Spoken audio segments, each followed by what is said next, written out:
I took the job out of desperation. That's what I kept telling myself as I pulled into the gravel parking lot of Willowbrook Cemetery just before 10 at night. The car's headlights swept across the wrought iron gates, tall and imposing against the night sky. My bank account was down to double digits, rent was due in a week, and night watchmen at a cemetery paid better than I expected. Weird hours, sure, but beggars can't be choosers. Logan Brooks was waiting for me by the maintenance shed, a cigarette dangling from his lips. He didn't look like the kind of guy who's scared easily, weathered face, calloused hands, eyes that had seen too much. But there was something in the way he kept looking over his shoulder that made my stomach knot up. "You must be Declan," he said, crushing the cigarette under his boot. "Glad you showed up. Some folks don't, even after saying they will." I nodded, trying to look more confident than I felt. "Thanks for the opportunity. I really need this job. Most who take it do." Logan pulled a ring of keys from his pocket. "Night shift's simple enough. Walk the grounds every hour or so. Make sure no kids are messing around. Check the mausoleums for break-ins." He handed me the keys, then reached into his truck and pulled out a heavy-duty flashlight. "Battery's full," he said, passing it to me. "There's spares in the shed if you need them." The flashlight was heavier than it looked, solid and reassuring in my hand. I clicked it on and off, testing the beam, bright enough to cut through the darkest corners of the cemetery. "One more thing," Logan said, his voice dropping. He pulled a folded piece of paper from his shirt pocket. "Rules, 4 of them. Not suggestions, rules. You follow these, you'll be fine." I took the paper, unfolding it to find a handwritten list. 1. Avoid the 3rd row of headstones. 2. No running. 3. Stay away from the angel statue after midnight. 4. Leave by 1 a.m. I looked up at Logan, waiting for the punchline. His face remained deadly serious. "The guy before you, Gavin Thompson," Logan said, looking past me toward the cemetery. "Good worker. Strong. Confident. Maybe too confident. Didn't think the rules applied to him." "What happened to him?" I asked, though part of me didn't want to know. "Missing 3 weeks now. They found his car half a mile down the road. Door was torn clean off." Logan lit another cigarette with shaking hands. "Police think he ran into trouble. Animal attack, maybe. But they won't find him. Because he didn't follow the rules." Logan took a long drag. "Especially that last one. Always, always leave by 1. I wanted to laugh, to tell him he was being ridiculous, but the look in his eyes stopped me. This wasn't a joke or an initiation prank. This was a warning. "I'll follow them," I said, tucking the paper into my jacket pocket. "Good." Logan checked his watch. "I'll be back at 6 tomorrow morning. If you need anything before then, you're on your own. Cell reception's spotty at best out here." With that cheerful note, he climbed into his truck and drove away, leaving me alone with my flashlight, the keys, and a growing sense that I'd made a terrible mistake. Once the red taillights disappeared down the road, I turned toward the cemetery. Willowbrook wasn't particularly large or old by local standards, but in the darkness it seemed to stretch endlessly. Rows of headstones caught the moonlight, creating a field of shadows and stone. The maintenance shed stood to my right, a small building that housed tools and a tiny break room with a desk, chair, and ancient coffee maker. I started my first patrol, keeping the flashlight beam steady as I walked the perimeter. The night was quiet except for the occasional rustle of leaves and distant traffic. After walking the boundaries, I began moving through the rows of graves, checking names and dates out of nervous habit. The cemetery was laid out in a grid pattern, making it easy to navigate. I counted the rows as I went, remembering the first rule. When I reached the second row, I slowed, my flashlight beam wavering slightly as it swept over the stones ahead. The third row looked wrong. Even from where I stood, I could see the grass was different, yellowed and withered compared to the healthy green surrounding it. As I moved closer, the temperature seemed to drop several degrees. My breath fogged in front of my face, though it was a mild September night. Something told me to keep my distance, but curiosity pushed me forward until I stood at the edge of the third row. The air felt heavy here, pressing against my skin. My flashlight flickered once, twice, then stabilized. I swept the beam across the headstones, reading names of people long dead. Then the light caught on a name: Michelle Roach, 1823-1847, a simple stone weathered by time. And behind it, something moved. At first, I thought it was a trick of the light, a shadow shifting as clouds passed overhead. But then I saw it clearly, a figure crouching behind the headstone. Its limbs were wrong, too long, too thin, bent at impossible angles. Its mouth stretched across what should have been a face, wide and gaping. I froze, unable to look away. The figure didn't move, just stared back with eyes I couldn't quite see. Then I blinked, and it was gone, melting into the shadows between the graves. My heart hammered against my ribs as I stumbled backward, almost tripping over my own feet. I fumbled for the paper in my pocket, unfolding it with shaking hands to read the rules again. Avoid the third row of headstones. No running. Stay away from the angel statue after midnight. Leave by 1 a.m. I took a deep breath, steadying myself. The rules weren't suggestions or superstitions. They were warnings, and I'd just seen why the first one existed. I tucked the paper back into my pocket and walked away, quickly, but not running, from the third row. For the rest of my patrol, I gave that section a wide berth, keeping my flashlight trained on the ground ahead of me and trying not to think about stretched mouths and impossible limbs. The night stretched on as I continued my rounds, checking the small chapel, the mausoleums, and the maintenance buildings. Every sound made me jump. Every shadow seemed to hide something waiting. I kept checking my watch, counting down the hours until dawn. But mostly I thought about those rules, and how I was going to follow every single one of them to the letter. I was checking the maintenance shed, making sure all the tools were accounted for. The shed was bigger than I expected, with a workbench along the back wall and shelves stacked with equipment. I'd already found the break room with its ancient coffee maker, but I wanted to get familiar with everything before continuing my patrol. My flashlight beam swept across rakes, shovels, and a riding mower parked in the corner. The place smelled like gasoline, dirt, and something metallic.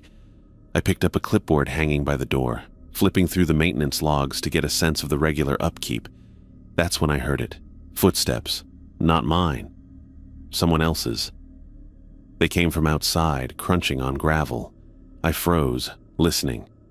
The footsteps stopped too. I took a step toward the door. The footsteps outside mimicked mine exactly. One step, same cadence. I stopped. The footsteps stopped. My mouth went dry. I pulled out the rules from my pocket, reading them again by flashlight. Rule 2, no running. I swallowed hard and tucked the paper away. "Hello?" I called out, my voice sounding thin in the quiet shed. No answer, just the distant rustle of trees in the night breeze. I took another step. The footsteps outside matched mine perfectly. Another step. Another echo. This wasn't right. Logan hadn't mentioned anyone else working tonight. I gripped the flashlight tighter and stepped outside, sweeping the beam across the graveyard. Nothing moved in the pale light. Rows of headstones stood silent. The maintenance building cast long shadows across the gravel path. I turned slowly, scanning every direction. The footsteps had stopped when I exited the shed. I walked forward, and there they were again, behind me now, matching my pace exactly. I spun around. Empty path, empty graveyard. I kept walking, trying to keep my breathing steady. The footsteps followed, perfectly synchronized with mine. When I sped up, they sped up. When I slowed, they slowed. I headed toward the center of the cemetery, away from the third row. My flashlight beam bounced with each step, creating moving shadows that made everything worse. A branch snapped in the trees to my left. I jerked my head toward the sound. The footsteps behind me stopped when I did. Another snap, closer this time. Whatever it was moving through the tree line that bordered the eastern edge of the cemetery. I kept walking, fighting the urge to look back again. The footsteps resumed, matching mine step for step. But now there was something else. Heavier footfalls coming from the trees, breaking branches as they moved. My heart hammered in my chest. Every instinct screamed at me to run, but Rule 2 burned in my mind. No running. I walked faster instead, staying on the paths between the graves. The synchronized footsteps behind me quickened to match. The heavier sounds from the trees kept pace too, drawing closer. Something was tracking me. I clutched the flashlight so hard my knuckles hurt. The beam shook slightly as I walked. I wanted to sprint back to my car, but I couldn't shake Logan's warning about the previous night watchman who hadn't followed the rules. So I walked, steadily, quickly, but never breaking into a run. The heavy footsteps in the trees crashed closer, not bothering with stealth anymore. Whatever it was sounded big, much bigger than a person. I could hear branches breaking under its weight, leaves rustling as it moved parallel to my path. 5 more minutes passed this way, then 10, 15. My shirt stuck to my back with sweat despite the cool night air. I kept my pace steady, walking in wide loops around the cemetery, staying away from the third row and keeping to open areas. 20 minutes after it started, the footsteps behind me gradually faded. The crashing in the trees stopped too. The cemetery fell silent again except for the sound of my own footsteps and breathing. I stopped, listening hard. Nothing. Whatever had been following me was gone, or at least it had stopped tracking me. I checked my watch. 11:45. Almost midnight. Rule 3 would take effect soon. Stay away from the angel statue after midnight. I'd noticed the statue earlier during my first patrol, an 8-foot marble angel near the entrance. Its wings were spread wide, hands extended in blessing over the cemetery. The craftsmanship was impressive, the marble polished smooth and gleaming even in the dim light. I decided to check it one more time before midnight. I walked toward the entrance, still keeping my pace measured and calm. No footsteps followed me now. The angel stood on its concrete base, exactly as I'd seen it before. The marble figure towered over me, its blank eyes staring into the distance. I swept my flashlight over it, noting the fine details in the carved feathers and robes. I checked my watch again. 1 minute to midnight. I backed away from the statue, remembering Rule 3. Whatever happened at midnight, I didn't want to be close when it occurred. I positioned myself about 50 yards away, behind a large oak tree.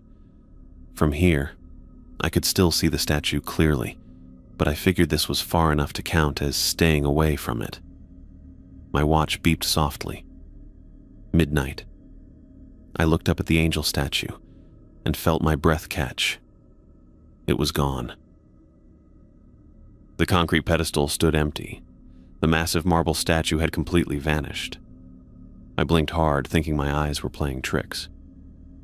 I swept my flashlight across the area, illuminating the empty base. The beam revealed nothing but smooth concrete where the angel had stood seconds before. I approached slowly, keeping Rule 3 in mind, but needing to see for myself. The pedestal was completely bare. No broken pieces, no scrape marks, nothing to indicate how an 8-foot marble statue could have disappeared without a sound. I ran my hand over the empty base.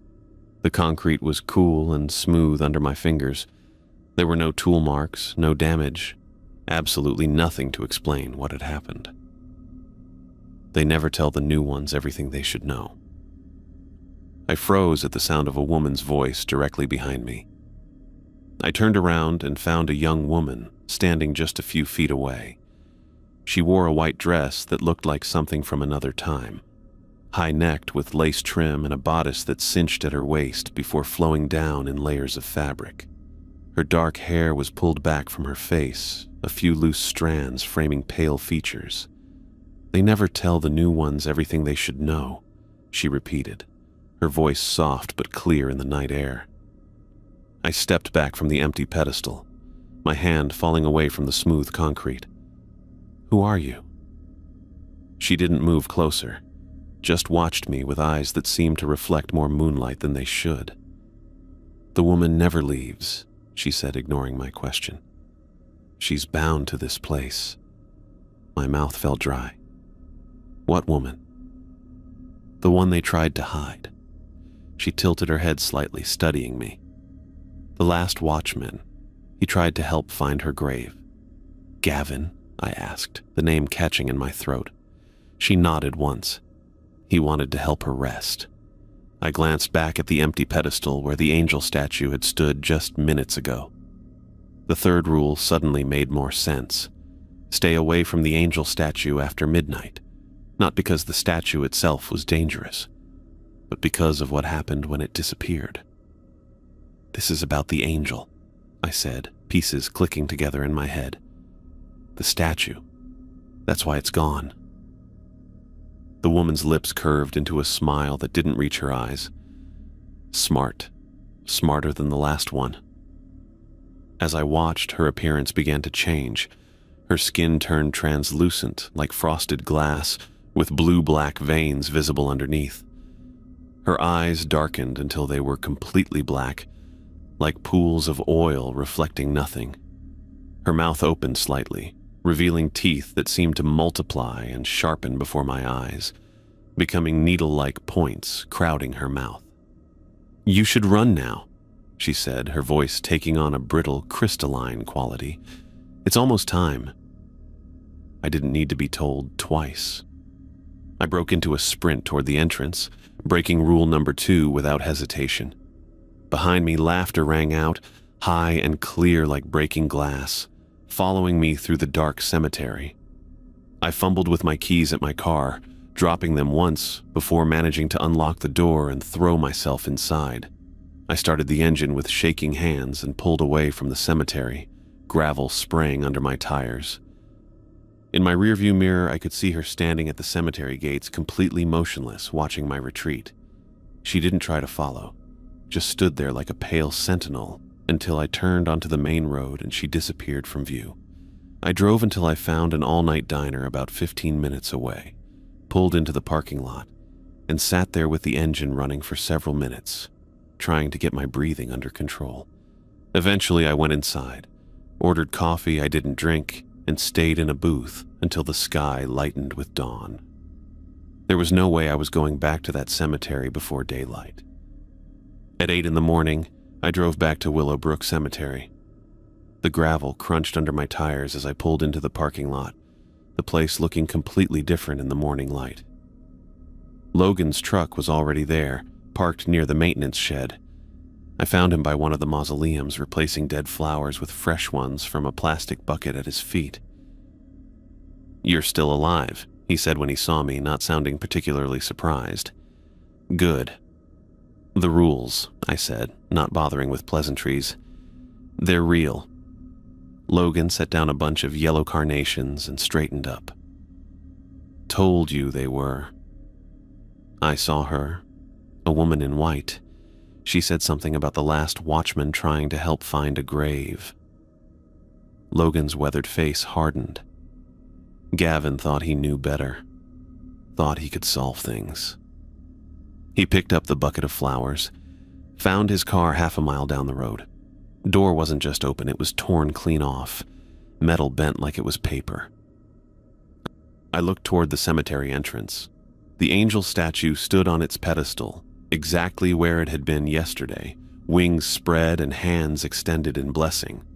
Sunlight gleamed off the polished marble. "I can find someone else," Logan said, studying my face. "Not many stick around after the first night." I should have quit right there.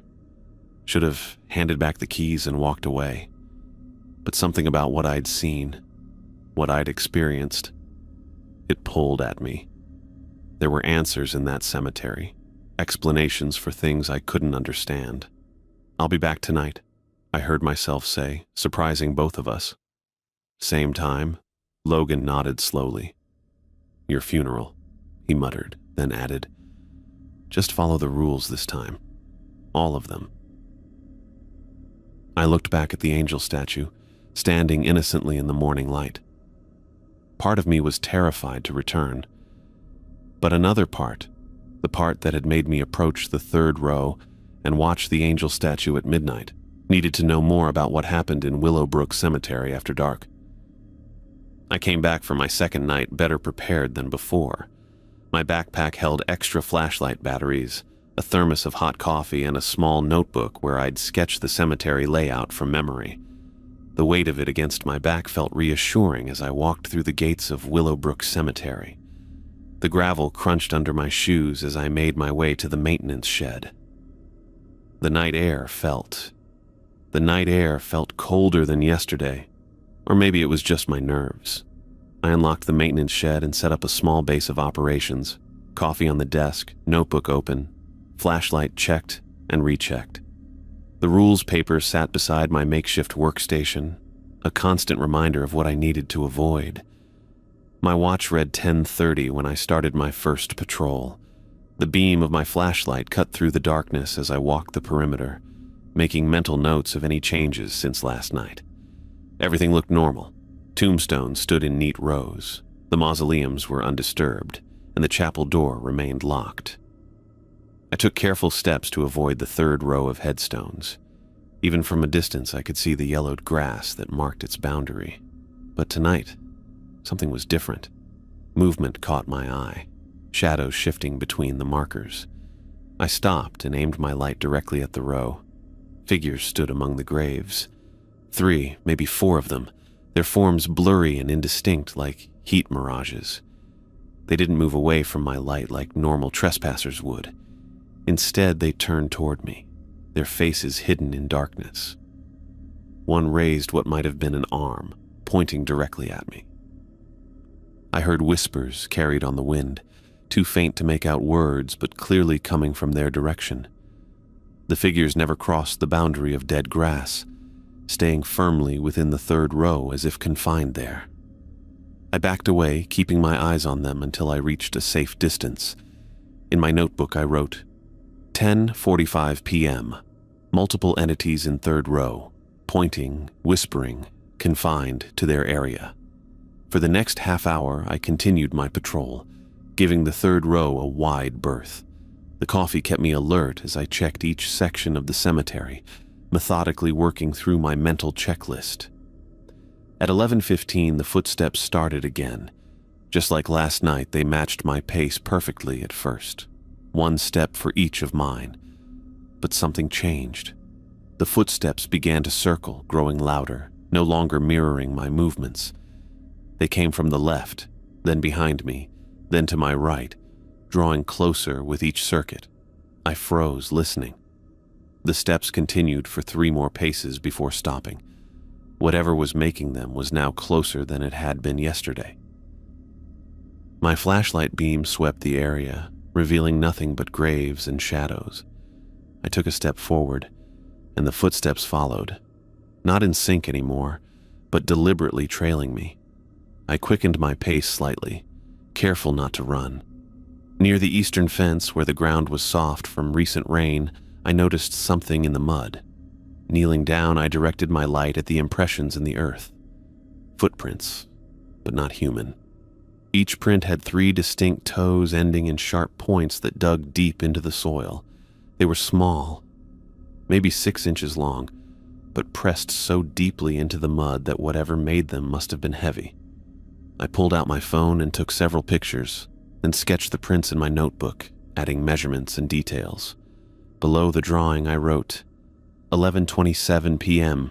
in human tracks, 3-toed with claw marks. Deep impressions suggest significant weight despite small size. After documenting the prints, I continued my patrol, more alert than before. The footsteps followed me intermittently, sometimes disappearing for minutes before starting again from a different direction. As midnight approached, I made sure to position myself as far from the angel statue as possible. I checked my watch. 11:58 p.m. From my vantage point behind a large oak tree, I could just make out the statue's silhouette near the entrance. At exactly midnight, I heard it, a grinding sound, like stone scraping against stone. The noise lasted only seconds, and when it stopped, the statue was gone from its pedestal. I wrote in my notebook with shaking hands, 12 a.m. Angel statue disappeared, accompanied by sound of grinding stone. No visual on how it moved. Why are you avoiding me? The woman's voice came from behind me, the same one from last night.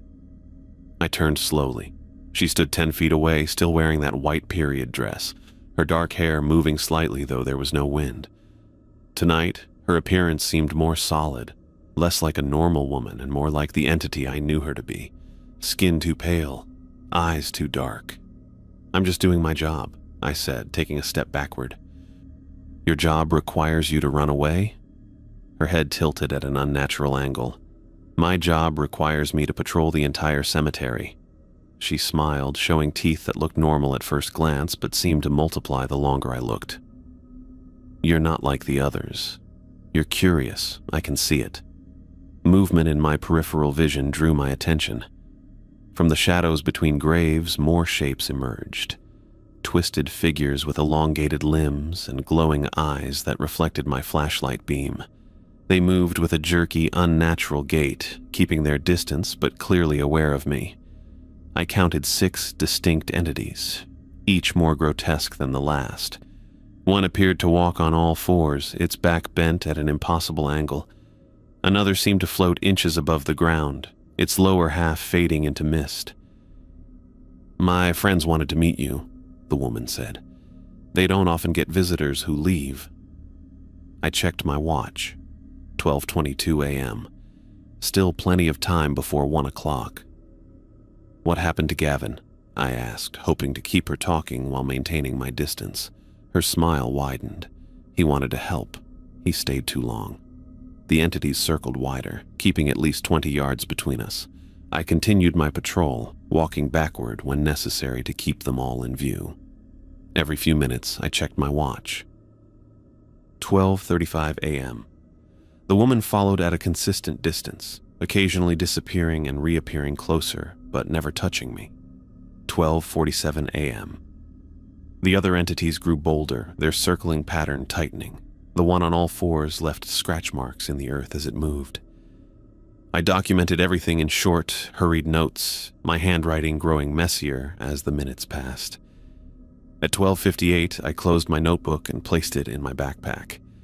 I need to go now, I said to the woman, who stood watching me with those oil-black eyes.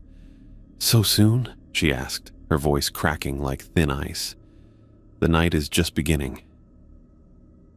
I'll be back tomorrow, I said, backing toward the entrance. The other entities had formed a loose semicircle behind her, their glowing eyes fixed on me. None made a move to stop me as I reached the gates and unlocked my car. As I started the engine, I looked back at the cemetery. The woman stood just inside the gates, watching. The others had vanished. My watch read 12:59 when I pulled onto the main road, leaving Willowbrook Cemetery behind me for the night. I spent the next few days buried in research. The public library's local history section became my second home, with the librarian, a gray-haired woman named Marjorie, eventually recognizing me on sight. Back again? She asked on my 3rd consecutive visit, sliding a stack of archived newspapers toward me. Not many folks take such interest in old Willowbrook. I nodded, flipping through yellowed pages of the County Gazette dating back to the 1950s. Just curious about local history. What I didn't tell her was that I'd barely slept since my second night at the cemetery. Every time I closed my eyes, I saw those entities circling me, the woman in white watching with those oil-black eyes. My notebook filled with dates, names, and patterns. By Wednesday afternoon, I'd found what I was looking for. Disappearances. Not just Gavin Thompson 3 weeks ago, but others stretching back decades. A groundskeeper in 1998, a teenager on a dare in 1982, a police officer investigating vandalism in 1975. All vanished near Willowbrook Cemetery, their cases never solved. The pattern became clearer when I dug deeper into the microfiche archives. Every few years, someone went missing in or around Willowbrook. The cases were always written off: runaways, animal attacks, or simply unexplained disappearances. But they all shared one detail: they happened at night. On Thursday, I hit the jackpot. Buried in an 1847 newspaper, barely legible through the grainy microfilm: Witch hanged at dawn. Michelle Roach, aged 24 years, was hanged this morning following conviction of witchcraft and consorting with dark forces.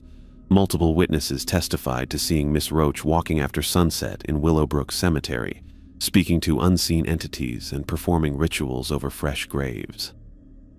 Miss Roach maintained her innocence to her final breath, cursing those who condemned her and vowing to return. Her remains were interred in the third row of Willowbrook Cemetery without ceremony. My hands shook as I printed the article. Michelle Roach, the name on the headstone in the third row, the woman in white. I kept digging and found another significant piece in an 1899 town council record. Following repeated reports of grave desecrations in the third row of Willowbrook Cemetery, the council has approved funds for increased security measures, including the installation of a marble angel statue at the entrance, donated by the Wilcox family. The statue will serve as both memorial and guardian of the sacred grounds. The timing wasn't coincidental. The angel statue appeared 52 years after Michelle's death, following what the papers delicately called grave desecrations. I wondered what really happened. Bodies moved, dug up, something that required a guardian to be placed at the entrance. By Friday evening, I had assembled enough to see the whole picture. Michelle Roach, executed as a witch in 1847, buried in the third row. Grave disturbances 50 years later. An angel statue erected as a guardian. And, since then, people disappearing, always at night, always near the cemetery. I drove to Willowbrook for my third shift with a plan, not just to observe anymore, but to understand what happened after 1 a.m. I parked outside the gates at 10 p.m. sharp, my backpack heavier than previous nights. Along with my usual supplies, flashlight, notebook, coffee, I'd brought a small digital camera with night vision capability. Logan wasn't there to meet me this time. He'd left the maintenance shed unlocked with a note taped to the door: "Your funeral." Real encouraging. I walked the perimeter first, checking each section methodically while staying clear of the third row. The entities there watched me pass, their blurry forms standing motionless among the headstones. I counted 6 of them tonight, more than before. At 11:30, I climbed a sturdy oak tree near the entrance and mounted my camera on a branch with a clear view of the cemetery gates. I angled it carefully to capture as much of the grounds as possible, especially the angel statue. If something happened to me after 1 a.m., at least there would be evidence. The camera's small red recording light blinked in the darkness as I climbed down and continued my patrol. The matching footsteps started earlier tonight, pacing me from just behind the tree line, occasionally breaking branches. I ignored them, focusing on my plan. At 11:55, I positioned myself with a clear view of the angel statue, but not behind the oak tree like before. Tonight, I wanted to see exactly how it disappeared. Midnight struck. A grinding sound cut through the silence like stone scraping against stone. I watched, transfixed, as the angel statue simply sank. Not vanishing instantly, but descending into the ground as if the earth beneath it had turned to liquid. Within seconds, the pedestal stood empty. "You came back." I turned to find the woman, Michelle, standing closer than ever before. Her white dress seemed more solid tonight, less ethereal, but her eyes had changed, now completely black from corner to corner, like pools of oil. "I did," I said, keeping my voice steady despite my racing heart. "You're different from the others." Her head tilted at an unnatural angle. "You want to know things." "I want to help," I told her, the lie catching in my throat. "I've been researching your story, Michelle."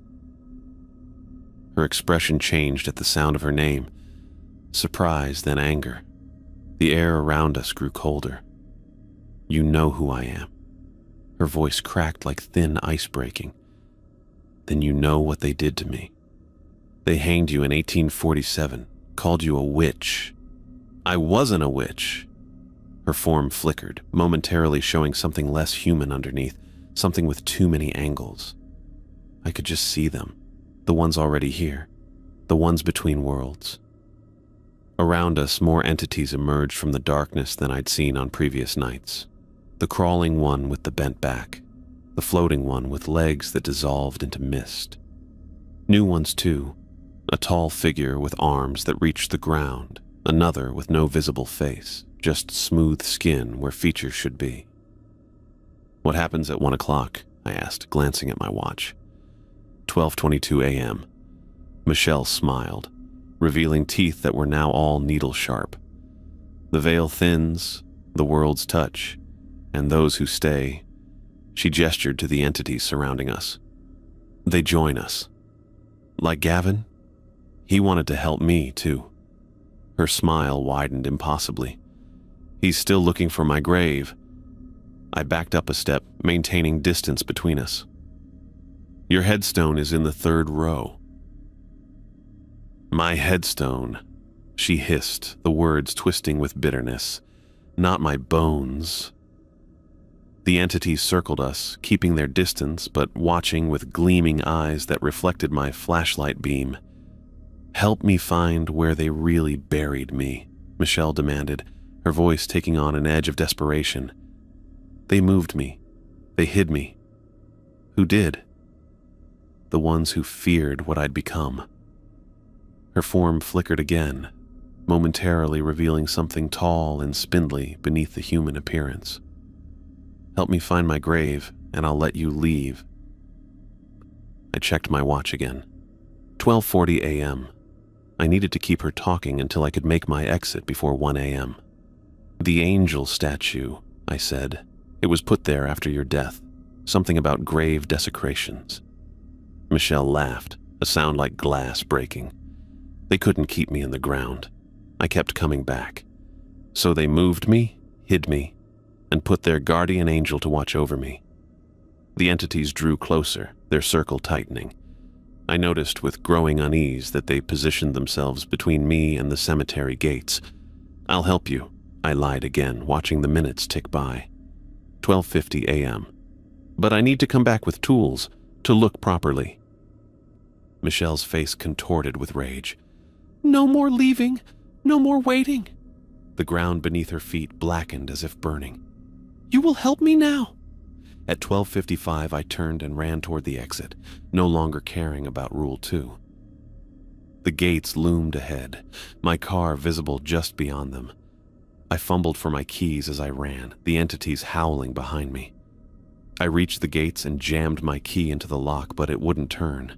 I tried again, twisting harder, but something was blocking it from the inside. I pushed against the gates, but they wouldn't budge. Something invisible pressed back, holding them shut. Going somewhere? Michelle's voice came from right behind me. I spun around. The woman stood just feet away, the other entities forming a semicircle behind her. Her appearance had changed again. Her skin now translucent with visible black veins pulsing beneath. Her fingers elongated into sharp points. The rules, I gasped. I need to leave by 1. Rules are for those who have choices, Michelle said, her voice no longer sounding human. You lost your choice when you came back a 3rd time. I looked at my watch. 12:59 a.m. 1 minute left. The entities closed in, their forms becoming more solid, more defined with each second. I pressed my back against the gates, searching desperately for an escape. What happens at 1? I asked again, my voice cracking. Michelle smiled, revealing rows of teeth like broken glass. You join us. My watch beeped, 1:05 a.m. The world shifted. The air rippled like heat waves rising from hot pavement. The cemetery around me began to change. Headstones aging rapidly before my eyes, some crumbling to dust while others grew taller, more ornate. The trees twisted, branches reaching down like grasping hands. The night sky above turned a deep blood red. The ground beneath my feet softened like mud, and I sank ankle-deep as reality itself transformed around me. I watched reality crumble around me. The cemetery I'd spent 3 nights patrolling transformed before my eyes, twisting into something impossible and horrific. The headstones, once solid, immovable markers of the dead, aged decades and seconds. Their surfaces cracked and weathered, names eroding away as lichen and moss spread across the stone like time-lapse footage of centuries passing in moments. The trees that had been still sentinels now bent and contorted, their trunks twisting like writhing bodies. Branches reached downward with unnatural intent, bark splitting to reveal what looked disturbingly like faces frozen mid-scream. Above, the night sky bled. The darkness gave way to a sickening crimson that pulsed like an open wound, casting everything in a hellish red glow that made shadows move with a life of their own. "Welcome to my world," Michelle said, her voice no longer human but a collection of broken sounds that somehow formed words. "The world between worlds." I tried to back away, but the mud-like ground held my feet with surprising strength. "What is this place?" "This is Willowbrook, as it truly exists after the veil thins," Michelle explained, her skin now completely transparent, black veins pumping what couldn't possibly be blood through her form. "This is where I've been trapped since they hanged me." "You're Michelle Roach," I said, my voice shaking as I tried to make sense of what was happening. "The woman they executed for witchcraft in 1847. Her black eyes narrowed. "I wasn't a witch. I could see them, the ones who exist between worlds. I could speak to them, help them." She gestured to the entities surrounding us. "Just as I can see you now, Declan Reyes." The use of my full name sent ice through my veins. I hadn't told her who I was. "How do you know my name?" "I know many things about those who enter my domain." She moved closer, her feet not touching the ground. "The rules keep most safe. Logan Brooks understands this. He's learned to respect boundaries." Logan's warning echoed in my mind. Follow the rules this time. All of them. I looked around at the twisted landscape, at the entities that had been circling me for 3 nights. They were closer now, more solid in this altered reality. Human-shaped but wrong in fundamental ways that made my brain hurt trying to process them. "These were people once," Michelle said, following my gaze. "Visitors who stayed past 1. Guards who thought they knew better. Teenagers looking for thrills, all bound here now, caught between life and death." The crawling figure with the impossibly bent back dragged itself closer, and I recognized with horror the tattered remains of a security uniform. Another entity, the floating one with legs that dissolved into mist, wore the faded remnants of what might have been a Letterman jacket. "Gavin," I whispered, searching the entities for any sign of the previous night watchman. "He's still searching," Michelle said, "still trying to help me rest. He thought he knew where I was buried, but he was wrong." Her face contorted with rage. They all were. Something clicked in my mind then, a connection between the missing angel statue and Michelle's story about her remains being moved. "Your headstone is in the 3rd row," I said slowly. "But that's not where you're actually buried." Michelle's expression shifted, surprise replacing anger. "You understand more than the others did." "They moved your remains," I continued, the pieces falling into place.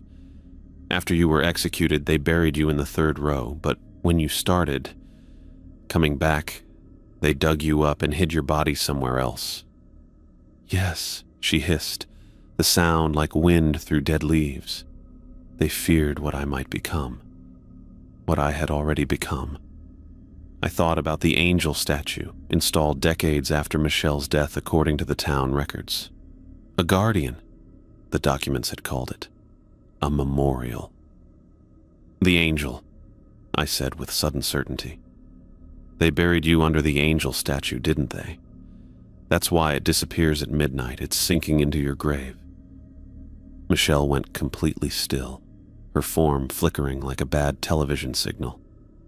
"You know where my bones rest?" I nodded, seeing a possible way out of this nightmare. "I think I do. The angel statue was placed there to keep you bound, a guardian over your actual burial site. That's why it vanishes when the veil thins at midnight. It's connected to you." The other entities backed away slightly, as if sensing a shift in the air. Michelle floated closer, her face inches from mine. "Show me," she demanded. "Take me to my bones." I looked up at the blood-red sky. How long until dawn in this place? "Time moves differently here," she said. "But the night will end. It always does." I pulled my feet from the sucking mud with effort. "I'll take you there, to the angel's pedestal." Michelle followed as I struggled through the transformed cemetery.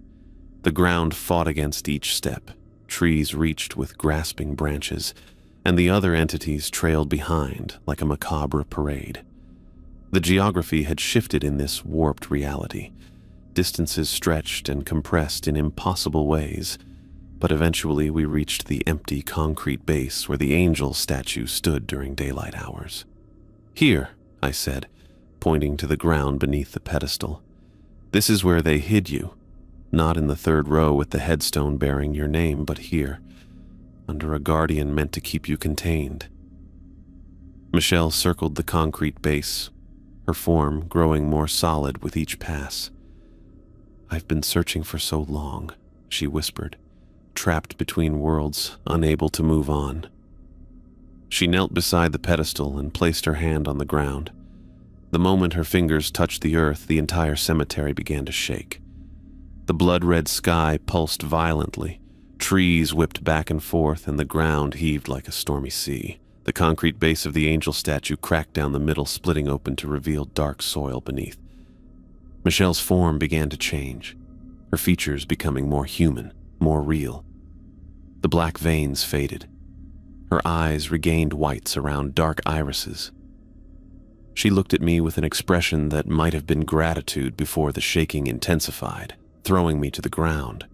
The world spun, reality fracturing around me like broken glass. I woke with a jolt, sitting upright in the driver's seat of my car. Daylight streamed through the windshield, momentarily blinding me. I was parked outside the cemetery gates, engine off, keys in the ignition. My watch read 7:15 in the morning. Confusion washed over me as I tried to piece together what had happened. The last thing I remembered was being trapped in that nightmarish version of the cemetery with Michelle and the entities, showing her the angel statue's base. How had I gotten back to my car? My phone buzzed in my pocket. Pulling it out, I saw a text from an unknown number. "Camera footage shows you left at 12:59. Smart man. Logan." Camera footage. I suddenly remembered the digital camera I'd mounted in the oak tree. With trembling hands, I got out of the car and walked to the cemetery gates, which stood open in the morning light. The angel statue had returned to its pedestal, pristine white marble gleaming in the sun as if nothing had happened.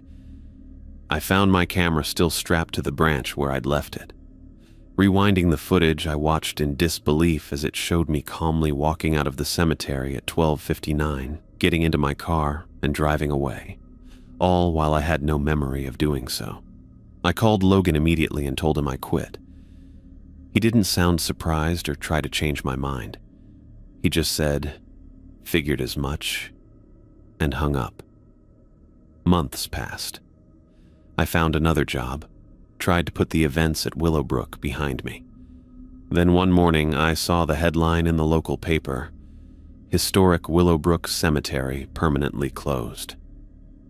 The article mentioned that during demolition work for a planned community center, construction crews had discovered human remains beneath the base of a marble angel statue. According to historians consulted on the find, the bones likely belonged to Michelle Roach, a woman executed for witchcraft in 1847. The article ended by noting that the remains had been given a proper burial in the town's new cemetery, with full funeral rites performed by a local minister.